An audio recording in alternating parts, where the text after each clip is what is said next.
ঋণের চুক্তিপত্র, এফিডেভিট বা হলফনামা যখন একজন গ্রাহক বা কোনো একজন ব্যক্তি কারো কাছ থেকে ঋণ গ্রহণ করবে, সেই ঋণ গ্রহণের কী কী চুক্তি, কী কী শর্তাবলী থাকবে, সেই শর্তাবলী এবং চুক্তিপত্র ফরম্যাটটা আমরা সংক্ষেপে দেখার চেষ্টা করব। শুরুতে থাকবে ঋণ গ্রহণের অঙ্গীকারনামা।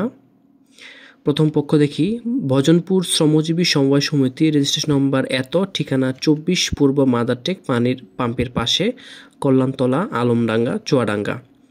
ইনি হচ্ছেন প্রথম পক্ষ বা ঋণদাতা।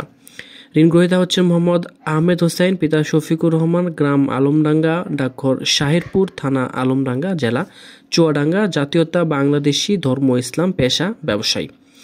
ইনি হচ্ছেন দ্বিতীয় পক্ষ বা ঋণ গ্রহীতা। এখন কি কি শর্তে এই ঋণটা প্রদান করা হচ্ছে? শর্তাবলী: আমি দ্বিতীয় পক্ষ ঋণ গ্রহীতা আমার ব্যবসায়িক প্রয়োজনে ভজনপুর শ্রমজীবী সমবায় সমিতির নিকট হইতে অদ্য 25/12/25 তারিখ 1,20,000 টাকা নগদ ঋণ গ্রহণ করিলাম।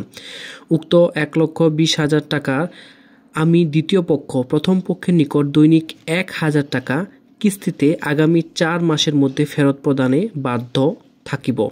আমি দ্বিতীয় পক্ষ যদি উক্ত টাকা পরিশোধে ব্যর্থ হই, তাহা হইলে আমার জামিনদার উক্ত টাকা সমিতির বরাবরে পরিশোধ করিতে বাধ্য থাকিবে। আরও উল্লেখ থাকে যে, যদি উল্লেখিত পরিমাণ টাকা সময় মতো পরিশোধ করিয়া দিতে না পারে, তবে সমিতির পক্ষ থেকে দ্বিতীয় পক্ষ অথবা জামিনদারের বিরুদ্ধে যে কোনো আইনানুগ ব্যবস্থা গ্রহণ করিতে পারিবেন। ইহাতে দ্বিতীয় পক্ষ অথবা জামিনদারের কোনো প্রকার ওজোর আপত্তি চলিবে না। এতদার্থে স্বেচ্ছায় সজ্ঞানে সুস্থ শরীরে সরল মনে অন্যের বিনা প্ররোচনায় অত্র অঙ্গীকারনামার যাবতীয় মর্ম ও ফলাফল অবগত হইয়া উপস্থিত সাক্ষীগণের সাক্ষীতে আমি দ্বিতীয় পক্ষ অথবা জামিনদার নিজ নিজ নাম সই করিলাম। আমরা এখানে সংক্ষেপে কিছু শর্তাবলী দিয়েছি। আপনাদের শর্তাবলী থাকলে আপনারা আরও যুক্ত করে ফরম্যাট সাজাইতে পারেন। সেই ফরম্যাটের একটা PDF ফাইল এবং একটা ওয়ার্ড ডকুমেন্ট ডেসক্রিপশন বক্সে পেয়ে যাবেন। তারপরে দেখি ইতি তারিখ। আমরা উপরোক্ত শর্তাবলী সজ্ঞানে ও স্বেচ্ছায় মানিয়া নইয়া নিম্নে সাক্ষীদের উপস্থিতিতে অথবা সম্মুখে অত্র ঋণের চুক্তির অঙ্গীকারনামায় স্বাক্ষর করিলাম। সাক্ষীগণের নাম এবং স্বাক্ষর আমরা দেখলাম।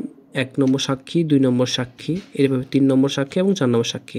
ডান পাশে থাকবে জাকির হোসেন, দ্বিতীয় ঋণ গ্রহীতা এবং জামিনদার থাকলো। ঋণ গ্রহীতা স্বাক্ষর এবং জামিনদারের স্বাক্ষর।